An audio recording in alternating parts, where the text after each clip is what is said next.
अकबर, जिन्हें अकबर महान के नाम से भी जाना जाता है, भारत के मुगल साम्राज्य के तीसरे शासक थे। उनका पूरा नाम जलालुद्दीन मोहम्मद अकबर था और उनका जन्म 15 अक्टूबर 1542 को सिंध, वर्तमान पाकिस्तान, के उमरकोट में हुआ था। अकबर हुमायूं के पुत्र थे और उनकी मां का नाम हमीदा बानो बेगम था। अकबर का शासनकाल 1556 से 1605 तक रहा और इस अवधि के दौरान उन्होंने भारत में मुगल साम्राज्य को नई ऊंचाइयों तक पहुंचाया। उन्हें भारतीय इतिहास के सबसे महान सम्राटों में से एक माना जाता है। अकबर की कहानी उनके व्यक्तित्व, उनकी प्रशासनिक नीतियों, धार्मिक सहिष्णुता और उनके द्वारा किए गए विभिन्न सुधारों के लिए प्रसिद्ध है। आरंभिक जीवन और सत्ता की प्राप्ति। अकबर का बचपन संघर्षपूर्ण था। जब अकबर का जन्म हुआ, उनके पिता हुमायूं शेर शाह सूरी द्वारा पराजित होकर निर्वासन में थे। अकबर ने अपना बचपन अफगानिस्तान और ईरान में बिताया, जहां उन्होंने घुड़सवारी, युद्धकला और शिकार का प्रशिक्षण प्राप्त किया। अकबर को औपचारिक शिक्षा का अधिक अवसर नहीं मिला, लेकिन उन्होंने अपने जीवन में शिक्षा की महत्व को समझा और बाद में उन्होंने अपने दरबार में कई बुद्धिजीवियों को संरक्षण दिया। जब अकबर 13 साल के थे, उनके पिता हुमायूं का निधन हो गया और उन्हें 1556 में मुगल साम्राज्य का सम्राट घोषित किया गया। उनके राज्याभिषेक के समय साम्राज्य की स्थिति कमजोर थी और दिल्ली के आसपास के कुछ ही क्षेत्र उनके नियंत्रण में थे। अकबर की कम उम्र और अनुभवहीनता के कारण उनके संरक्षक बैरम खान ने शुरुआती वर्षों में शासन की बागडोर संभाली। बैरम खान ने पानीपत की दूसरी लड़ाई 1556 में हेमू के नेतृत्व वाले अफगान विरोधियों को हराया, जिसने अकबर की सत्ता को मजबूत किया और उन्हें दिल्ली और आगरा पर नियंत्रण दिलाया। शासनकाल और विस्तार। अकबर का शासनकाल भारतीय इतिहास में एक स्वर्णिम युग के रूप में देखा जाता है। उन्होंने अपने साम्राज्य का विस्तार लगभग पूरे भारतीय उपमहाद्वीप तक किया। उनके शासनकाल के दौरान राजपूताना, गुजरात, बंगाल, कश्मीर और दक्कन जैसे क्षेत्र मुगल साम्राज्य का हिस्सा बने। अकबर एक कुशल सेनापति थे और उन्होंने सैन्य अभियानों के माध्यम से अपने राज्य की सीमाओं को बढ़ाया, लेकिन उनके साम्राज्य का विस्तार केवल सैन्य अभियानों तक सीमित नहीं था। उन्होंने अपनी राजनीतिक सूझबूझ और कूटनीति से भी कई राज्यों को अपने अधीन कर लिया। अकबर ने अपने शासनकाल में कई प्रशासनिक सुधार किए। उन्होंने कर संग्रहण की नई प्रणाली लागू की, जिसे जब्ती प्रणाली कहा जाता है। इसके तहत भूमि की उपज का आकलन कर किसानों से कर वसूला जाता था। यह व्यवस्था अधिक पारदर्शी और न्यायसंगत थी, जिससे किसानों पर अतिरिक्त भार नहीं पड़ता था। अकबर ने अपने दरबार में योग्य और प्रतिभाशाली लोगों को नियुक्त किया, चाहे वे किसी भी धर्म या जाति के हों। उनके शासनकाल में सभी को समान अवसर दिया जाता था। धार्मिक सहिष्णुता और सामाजिक सुधार। अकबर का एक महत्वपूर्ण योगदान उनकी धार्मिक सहिष्णुता थी। उनके समय में धर्म के आधार पर भेदभाव को कम करने के लिए कई कदम उठाए गए। उन्होंने सुलह-ए-कुल की नीति अपनाई, जिसका अर्थ था कि राज्य की सभी प्रजा को धार्मिक स्वतंत्रता प्राप्त हो। अकबर ने इस्लाम के साथ साथ हिंदू धर्म, जैन धर्म, सिख धर्म और ईसाई धर्म के प्रमुखों के साथ संवाद स्थापित किया। वे विभिन्न धर्मों के बीच सामंजस्य और शांति बनाए रखने के पक्षधर थे। अकबर ने कई महत्वपूर्ण सामाजिक सुधार भी किए। उन्होंने सती प्रथा का विरोध किया और इसे रोकने के लिए कदम उठाए। साथ ही उन्होंने बाल विवाह और बहुविवाह की प्रथा के खिलाफ भी कानून बनाए। अकबर की एक और महत्वपूर्ण पहल थी दीन-ए-इलाही नामक नए धर्म की स्थापना। यह धर्म सभी प्रमुख धर्मों के अच्छे सिद्धांतों को मिलाकर बनाया गया था, लेकिन इसे व्यापक समर्थन नहीं मिल सका। फिर भी यह अकबर की धर्मनिरपेक्ष दृष्टिकोण का एक उदाहरण था। अकबर और राजपूत। अकबर ने राजपूतों के साथ मैत्रीपूर्ण संबंध स्थापित किए, जो उनके शासनकाल की एक प्रमुख उपलब्धि थी। उन्होंने राजपूत शासकों से वैवाहिक संबंध स्थापित किए और कई राजपूत राजाओं को अपने दरबार में महत्वपूर्ण पद दिए। इसका सबसे प्रमुख उदाहरण उनकी पत्नी जोधाबाई थीं, जो आमेर, आधुनिक जयपुर, के राजा भारमल की बेटी थीं।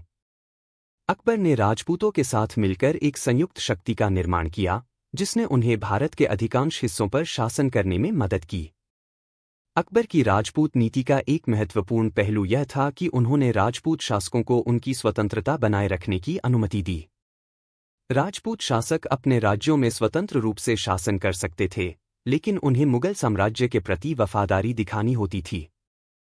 इस नीति के कारण राजपूतों ने अकबर को व्यापक समर्थन दिया और उनके शासनकाल के दौरान मुगल साम्राज्य को स्थिरता मिली। दरबारी संस्कृति और कला का संरक्षण। अकबर के दरबार में कला, साहित्य और संगीत का विशेष स्थान था। उन्होंने कई कलाकारों, कवियों और विद्वानों को अपने दरबार में संरक्षण दिया। अकबर के दरबार में नवरत्न नामक 9 प्रमुख विद्वान और प्रतिभाशाली लोग थे, जिनमें बीरबल, तानसेन, अबुल फजल और राजा टोडरमल शामिल थे। तानसेन, जो अकबर के दरबार के प्रमुख संगीतकार थे, ने भारतीय शास्त्रीय संगीत को नई ऊंचाइयों तक पहुंचाया। अकबर का शासनकाल मुगल चित्रकला के विकास के लिए भी महत्वपूर्ण था। उन्होंने भारतीय और फारसी चित्रकला के मेल से एक नई शैली विकसित की, जिसे मुगल चित्रकला के नाम से जाना जाता है। इस शैली में धार्मिक, ऐतिहासिक और पौराणिक घटनाओं के चित्रण होते थे। अकबर ने अपने शासनकाल में कई महत्वपूर्ण इमारतों का भी निर्माण करवाया, जिनमें फतेहपुर सीकरी और आगरा का किला प्रमुख है। उत्तराधिकार और निधन। अकबर के 3 पुत्र थे, सलीम, जहांगीर, मुराद और दानियाल। उनके अंतिम वर्षों में अकबर और सलीम के बीच उत्तराधिकार को लेकर तनाव उत्पन्न हो गया था। हालांकि अकबर ने कई प्रयास किए कि उनके बाद सलीम बिना किसी विवाद के मुगल साम्राज्य की गद्दी संभालें, लेकिन उनके शासनकाल के अंतिम वर्षों में राजनीतिक अस्थिरता देखने को मिली। अकबर का निधन 27 अक्टूबर 1605 को हुआ और उन्हें सिकंदरा में दफनाया गया। उनके बाद सलीम ने जहांगीर के नाम से मुगल साम्राज्य की बागडोर संभाली। निष्कर्ष। अकबर का शासनकाल भारतीय इतिहास का एक महत्वपूर्ण अध्याय है। उन्होंने एक विशाल और समृद्ध साम्राज्य का निर्माण किया और अपने धर्मनिरपेक्ष दृष्टिकोण, प्रशासनिक सुधारों और सांस्कृतिक संरक्षण के माध्यम से भारतीय समाज पर गहरा प्रभाव डाला। उनकी नीतियों ने मुगल साम्राज्य को स्थिरता और समृद्धि प्रदान की, जो उनके उत्तराधिकारियों के समय भी जारी रही। अकबर को एक दूरदर्शी, सहिष्णु और न्यायप्रिय शासक के रूप में हमेशा याद किया जाएगा। अकबर की शादी के विषय पर विस्तृत रूप से बात करना उनके जीवन और शासन की जटिलताओं को समझने का एक महत्वपूर्ण पहलू है। अकबर की शादियां उनके शासनकाल की राजनीति, धर्म, कूटनीति और सांस्कृतिक समन्वय से गहराई से जुड़ी थीं।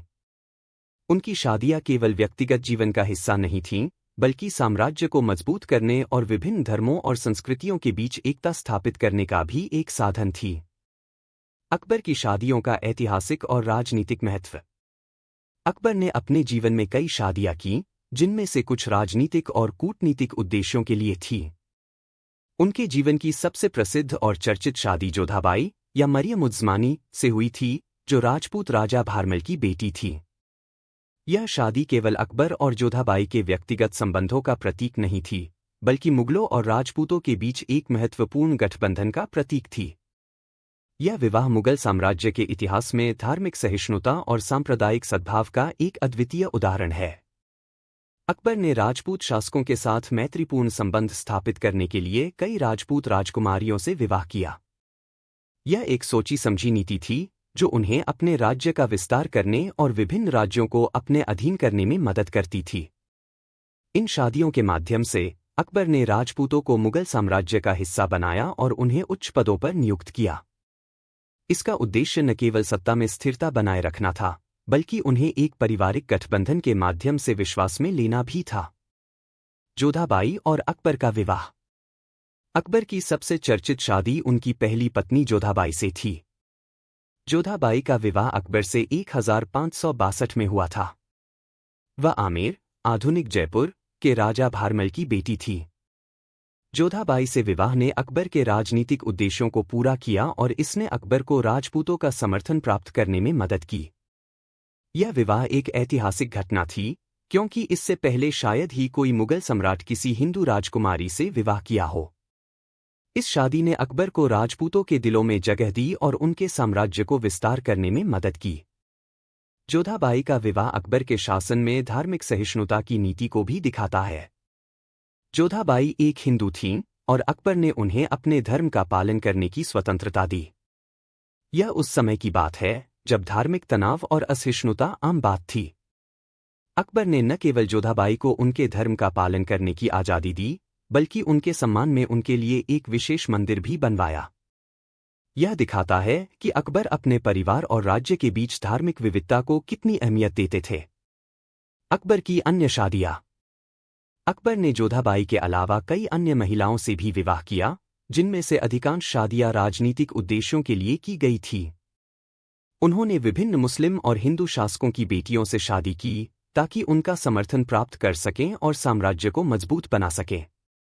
अकबर की अन्य प्रमुख पत्नियों में रुकिया सुल्तान बेगम और सलीमा सुल्तान बेगम थी। रुकिया सुल्तान बेगम। रुकिया सुल्तान बेगम अकबर की पहली पत्नी और उनकी चचेरी बहन थी। वह बाबर के बेटे हिंदाल मिर्जा की बेटी थी। अकबर और रुकिया का विवाह 1551 में हुआ था, जब अकबर की उम्र मात्र 9 वर्ष थी। रुकिया को मुगल साम्राज्य में बेहद महत्वपूर्ण स्थान प्राप्त था और उन्हें अकबर के बादशाही हरम की प्रमुख माना जाता था।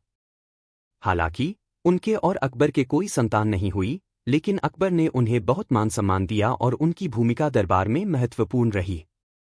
सलीमा सुल्तान बेगम। सलीमा सुल्तान बेगम अकबर की तीसरी प्रमुख पत्नी थी। वह अकबर के संरक्षक बैरम खान की विधवा थी। जब बैरम खान की मृत्यु हुई तो अकबर ने सलीमा से विवाह किया। सलीमा बेगम एक बहुत ही शिक्षित और बुद्धिमान महिला थीं और अकबर के शासनकाल में उनकी राजनीतिक और कूटनीतिक भूमिका भी थी।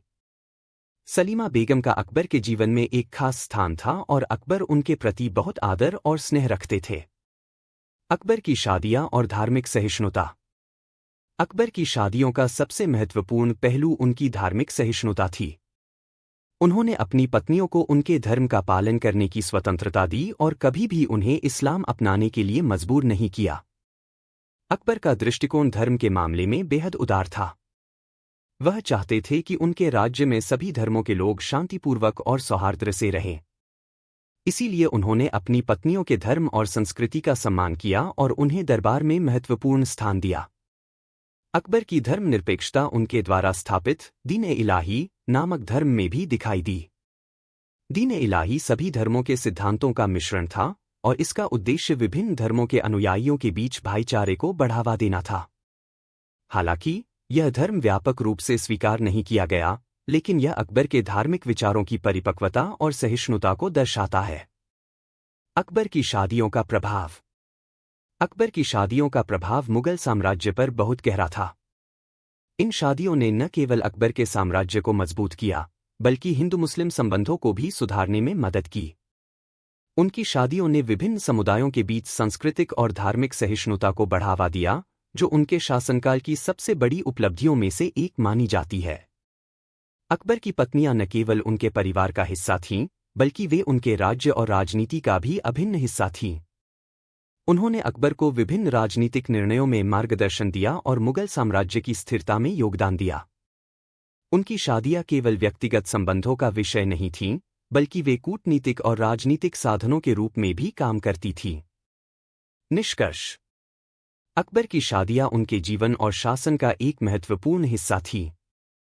उन्होंने न केवल अपनी पत्नियों के साथ एक व्यक्तिगत रिश्ता बनाया, बल्कि उनकी शादियां उनके साम्राज्य को मजबूत करने और धार्मिक सहिष्णुता को बढ़ावा देने के लिए भी की गई थीं। अकबर की शादी की नीति ने उन्हें न केवल एक सफल सम्राट बनाया, बल्कि एक दूरदर्शी नेता भी, जिन्होंने विविधताओं के बीच एकता और शांति स्थापित की। अकबर की शादियों का प्रभाव मुगल साम्राज्य और भारतीय समाज पर गहरा पड़ा। उनकी नीतियों ने विभिन्न धर्मों और संस्कृतियों को एक साथ लाने का काम किया, जो उनके शासनकाल की सबसे बड़ी विशेषता थी। अकबर का राजतिलक भारतीय इतिहास में एक महत्वपूर्ण घटना है, जिसने मुगल साम्राज्य के भविष्य को आकार दिया। जलाल उद्दीन मोहम्मद अकबर का राजतिलक 1556 में हुआ था, जब वे मात्र 13 वर्ष के थे। इस घटना के ऐतिहासिक, राजनीतिक और सामाजिक महत्व को समझना जरूरी है, क्योंकि यह न केवल अकबर के व्यक्तिगत जीवन की शुरुआत थी, बल्कि मुगल साम्राज्य के पुनरुत्थान और विकास की दिशा में भी एक महत्वपूर्ण मील का पत्थर साबित हुआ। 1. पृष्ठभूमि: मुगल साम्राज्य की स्थापना और हुमायूं का शासन। अकबर का राजतिलक समझने से पहले मुगल साम्राज्य के प्रारंभिक इतिहास और अकबर के पिता हुमायूं के संघर्षों को समझना महत्वपूर्ण है।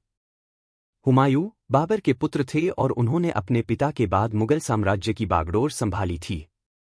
बाबर ने 1526 में पानीपत की पहली लड़ाई में इब्राहिम लोदी को हराकर मुगल साम्राज्य की नींव रखी थी। लेकिन हुमायूं का शासनकाल संघर्षपूर्ण रहा, क्योंकि शेर शाह सूरी और अन्य अफगान सरदारों ने उन्हें सत्ता से बेदखल कर दिया था। हुमायूं को अपना अधिकांश समय निर्वासन में बिताना पड़ा और वह 1555 में ही अपनी खोई हुई सत्ता को पुनः प्राप्त कर सके। लेकिन दुर्भाग्यवश उनके शासन की पुनर्स्थापना लंबे समय तक नहीं चल सकी। हुमायूं का 1556 में अचानक निधन हो गया और इसके बाद अकबर को मुगल साम्राज्य की बागडोर संभालनी पड़ी। 2. अकबर का प्रारंभिक जीवन और चुनौतियां।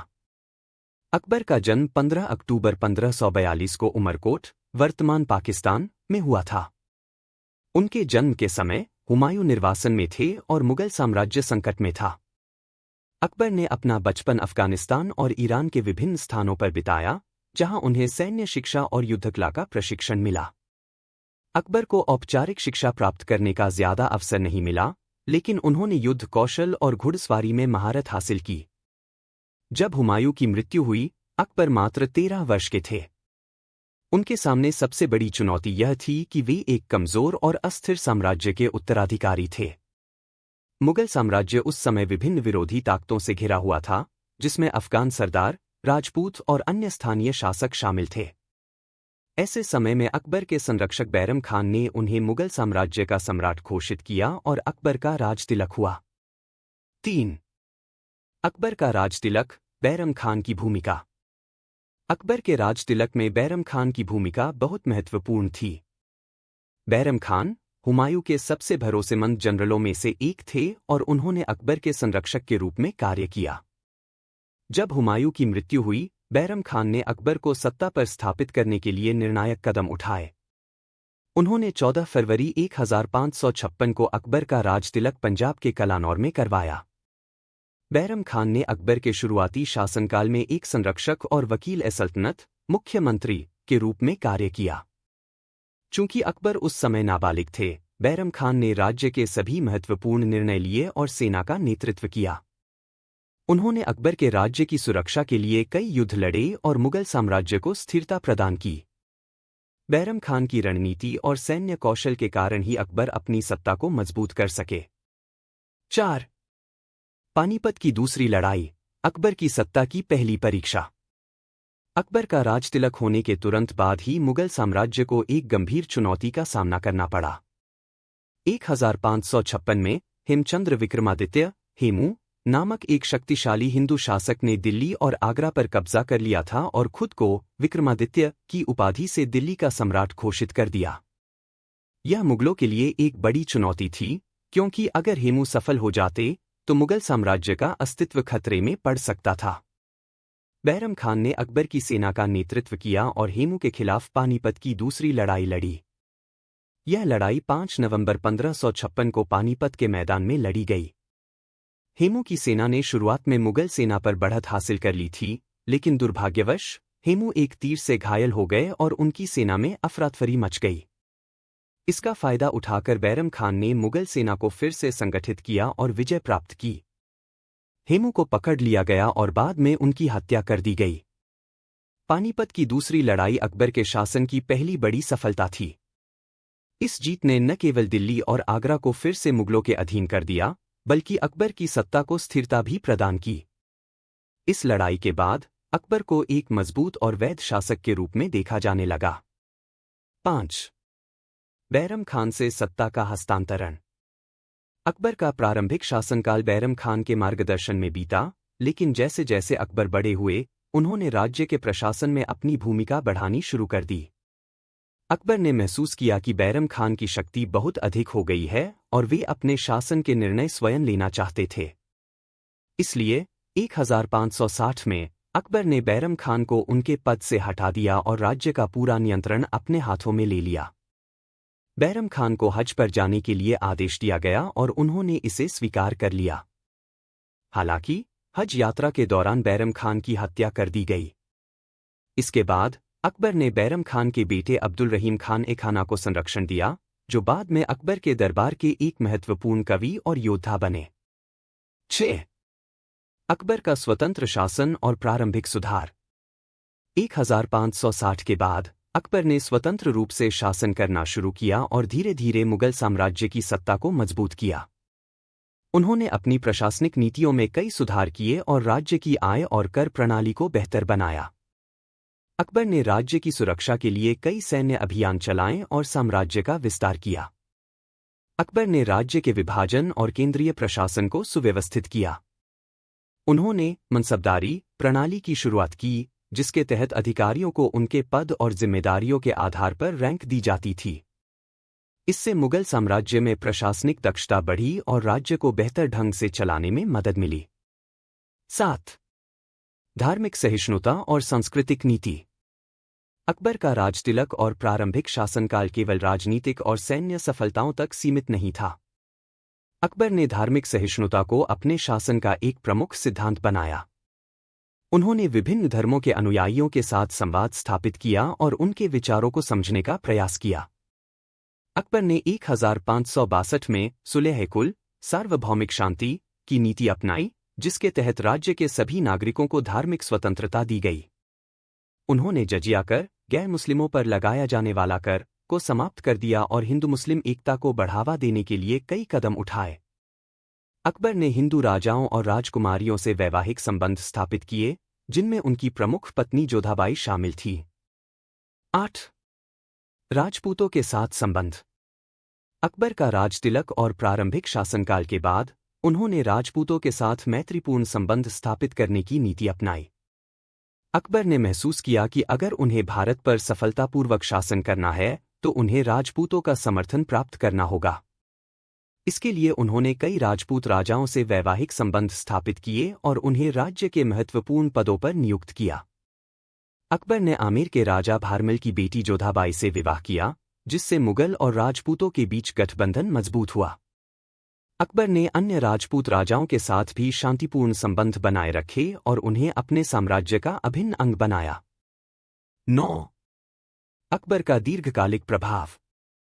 अकबर का राजतिलक और उनके प्रारंभिक शासन के वर्षों ने भारतीय उपमहाद्वीप के इतिहास पर एक गहरा प्रभाव डाला। उन्होंने न सलीम और वाशु की कहानी का ऐतिहासिक संदर्भ में कोई ठोस या प्रसिद्ध उल्लेख नहीं मिलता है। इतिहास में सलीम के रूप में जो प्रमुख व्यक्ति उल्लेखित हैं, वह मुगल सम्राट अकबर के पुत्र प्रिंस सलीम, बाद में जहांगीर के नाम से प्रसिद्ध हैं। उनकी प्रेम कहानी अक्सर अनारकली नामक पात्र के साथ जुड़ी हुई है, लेकिन वाशु नाम का कोई चरित्र इस संदर्भ में या किसी अन्य ऐतिहासिक कथा में दिखाई नहीं देता। यदि आप किसी विशेष लोक कथा, साहित्यिक कथा या काल्पनिक कहानी की बात कर रहे हैं, तो कृपया अधिक जानकारी दें। इससे मुझे यह समझने में मदद मिलेगी कि यह किस प्रकार की कहानी है और मैं उस पर विस्तार से चर्चा कर सकूं। 30,000 शब्दों की सामग्री एक बहुत बड़ा लेख होता है, जो एक किताब के अध्याय जितना लंबा हो सकता है। मैं यहाँ आपको अकबर के जीवन, युद्ध और उपलब्धियों पर एक विस्तृत रूपरेखा और सामग्री प्रस्तुत कर रहा हूँ। आप इसे आधार बनाकर इसे विस्तार से लिख सकते हैं। अकबर की जीवनी और युद्ध। अकबर का जीवन और युद्ध की कहानियां। 1. परिचय। अकबर मुगल साम्राज्य के सबसे महान शासकों में से एक, 1542 में जन्मे और 1605 तक भारत पर शासन किया। उनके शासनकाल को उनकी विजय, कला, संस्कृति और धर्मनिरपेक्षता के लिए जाना जाता है। अकबर का पूरा नाम जलाल उद्दीन मोहम्मद अकबर था और उन्हें अकबर महान के रूप में भी जाना जाता है। 2. प्रारंभिक जीवन और सिंहासन पर आरूढ़ होना। अकबर का जन्म 15 अक्टूबर 1542 को उमरकोट, वर्तमान पाकिस्तान में हुआ था। वह मुगल सम्राट हुमायूं और उनकी पत्नी हमीदा बानो बेगम के पुत्र थे। अकबर का बचपन संघर्षों और चुनौतियों से भरा रहा, क्योंकि उनके पिता हुमायूं को शेर शाह सूरी के खिलाफ अपनी हार के बाद निर्वासन में रहना पड़ा था। जब हुमायूं की मृत्यु हुई, तब अकबर केवल 13 वर्ष के थे, लेकिन अकबर की सेना ने 1556 में पानीपत की दूसरी लड़ाई में हेमू को हराकर दिल्ली और आगरा को वापस मुगल साम्राज्य में शामिल कर लिया। इस जीत के बाद अकबर का साम्राज्य विस्तार हुआ और वह मुगल साम्राज्य के सशक्त शासक बने। 3. अकबर की प्रमुख युद्ध विजय। अकबर की शासनकाल की सबसे महत्वपूर्ण बात उनके द्वारा लड़ी गई बड़ी लड़ाइयाँ और विजय अभियान थे। यहाँ कुछ प्रमुख युद्धों का वर्णन है। आए पानीपत की दूसरी लड़ाई 1556। यह अकबर के शासनकाल की शुरुआत में हुआ एक प्रमुख युद्ध था। हेमू, जिसने सूरवंश की तरफ से दिल्ली पर कब्जा कर लिया था, अकबर के लिए एक बड़ा खतरा था। अकबर और उनके संरक्षक बैरम खान ने पानीपत के मैदान में हेमू की सेना से लड़ाई की, जिसमें अकबर की सेना ने विजय प्राप्त की। इस लड़ाई ने अकबर के शासन को स्थापित किया और उन्हें मुगल साम्राज्य का सच्चा शासक बना दिया। 2. गुजरात अभियान 1572 से 1573। अकबर ने अपने शासनकाल के दौरान गुजरात पर ध्यान केंद्रित किया, जो उस समय व्यापार और अर्थव्यवस्था के लिए एक महत्वपूर्ण क्षेत्र था। 1572 में अकबर ने गुजरात पर आक्रमण किया और वहां के स्थानीय शासकों को पराजित किया। यह विजय उनके साम्राज्य के विस्तार के लिए बहुत महत्वपूर्ण थी। 3. चित्तौड़गढ़ की घेराबंदी 1567 से 1568। यह युद्ध राजपूतों के साथ अकबर के संघर्ष का एक प्रमुख उदाहरण है। महाराणा उदय सिंह ने अकबर की अधीनता स्वीकार नहीं की थी, जिसके परिणामस्वरूप अकबर ने चित्तौड़गढ़ पर हमला किया। महीनों की घेराबंदी के बाद अकबर की सेना ने चित्तौड़गढ़ किले पर कब्जा कर लिया। यह युद्ध अकबर के लिए राजपूतों के साथ संबंधों में एक महत्वपूर्ण मोड़ साबित हुआ। 4. हल्दी घाटी का युद्ध 1576। हल्दी घाटी का युद्ध अकबर और मेवाड़ के महाराणा प्रताप के बीच लड़ा गया था। यह युद्ध बहुत प्रसिद्ध हुआ क्योंकि महाराणा प्रताप ने अकबर की अधीनता स्वीकार नहीं की थी और उन्होंने मुगल सेना के खिलाफ बहादुरी से युद्ध लड़ा। हालांकि अकबर की सेना ने हल्दी घाटी में रणनीतिक विजय प्राप्त की, लेकिन महाराणा प्रताप ने हार नहीं मानी और उन्होंने अपने संघर्ष को जारी रखा। रणथंभौर की लड़ाई 1568। रणथंभौर किला राजा सूरजनहाड़ा के अधिकार में था। अकबर ने 1568 में किले पर हमला किया और लंबे समय की घेराबंदी के बाद किले पर कब्जा कर लिया। रणथंभौर की जीत ने अकबर के राजपूतों पर नियंत्रण को और मजबूत किया और मुगल साम्राज्य की सीमाओं को बढ़ाया। 6. अहमदनगर का युद्ध 1595 से 1600। अकबर ने दक्षिणी भारत की ओर अपने साम्राज्य का विस्तार करने के लिए अहमदनगर पर आक्रमण किया। चांद बीबी के नेतृत्व में अहमदनगर ने मुगलों का डटकर मुकाबला किया, लेकिन अंततः मुगलों ने इस क्षेत्र को अपने नियंत्रण में ले लिया। 4. अकबर की सैन्य रणनीति और सेना। अकबर की युद्ध नीति और सेना संगठन मुगल साम्राज्य के विस्तार में महत्वपूर्ण थे। उन्होंने तोपखाने और घुड़सवार सेना का कुशल उपयोग किया और अपनी सेना को एक संगठित इकाई के रूप में विकसित किया। इसके साथ ही अकबर ने अपनी सेना में विविधता को बढ़ावा दिया, जिसमें राजपूतों, अफगानों और अन्य प्रमुख जातियों के योद्धाओं को शामिल किया गया। अकबर की सैन्य रणनीति उनके नेतृत्व कौशल और कूटनीतिक क्षमता को दर्शाती है। 5. राजपूतों के साथ संबंध। अकबर ने अपने साम्राज्य को मजबूत बनाने के लिए राजपूतों के साथ संबंध बनाए। उन्होंने राजपूत शासकों से मैत्रीपूर्ण संबंध स्थापित किए और उनमें से कई को अपनी सेना और प्रशासन में उच्च पद दिए। इसके अलावा अकबर ने राजपूत शासकों से विवाह करके उनके साथ संबंधों को और सुदृढ़ किया। यह कूटनीतिक कदम अकबर के शासन की स्थिरता में सहायक साबित हुआ। 6. अकबर का धार्मिक दृष्टिकोण और दीन-ए-इलाही। अकबर धार्मिक रूप से सहिष्णु थे और उन्होंने साम्राज्य में सांप्रदायिक सद्भाव को बढ़ावा देने का प्रयास किया। उन्होंने विभिन्न धर्मों के विद्वानों के साथ चर्चा की और सभी धर्मों के प्रति सम्मान दिखाया। अकबर ने एक नया धर्म, दीन-ए-इलाही, की स्थापना की, जिसका उद्देश्य सभी धर्मों के सर्वोत्तम सिद्धांतों को एक साथ लाना था। हालांकि यह धर्म बहुत अधिक लोकप्रिय नहीं हो सका, लेकिन अकबर की धार्मिक सहिष्णुता और विविधता को प्रोत्साहित करने की भावना को दर्शाता है। 7. अकबर के न्याय और प्रशासनिक सुधार। अकबर ने अपने शासनकाल में कई प्रशासनिक सुधार किए, जिनमें भूमि सुधार, कर प्रणाली और कानून व्यवस्था में सुधार शामिल थे।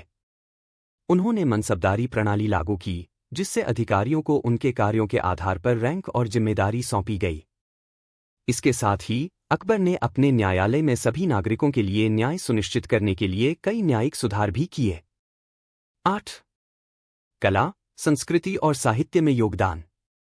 अकबर का दरबार कला और संस्कृति के संरक्षण के लिए प्रसिद्ध था। उनके शासनकाल में कई महान चित्रकार, संगीतकार और कवि थे।